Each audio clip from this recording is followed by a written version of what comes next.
Ayan.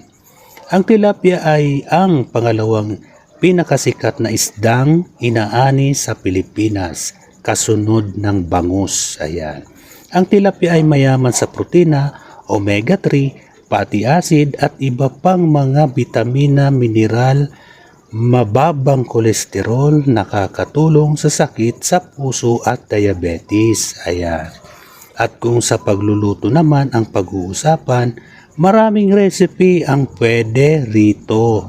Pwedeng ginihaw, prito, pinaputok na tilapia, sweet and sour, at marami pang ibang pwede rito. Ayan. So ayan guys, malapit ko nang matapos ang ating pag-i-sketch. Ako'y nagpapasalamat sa inyo sa walang sawang panunood sa aking mga videos. Ayan. Tapos na po ang ating sketch. Maraming salamat po. Till next time po. Bye-bye!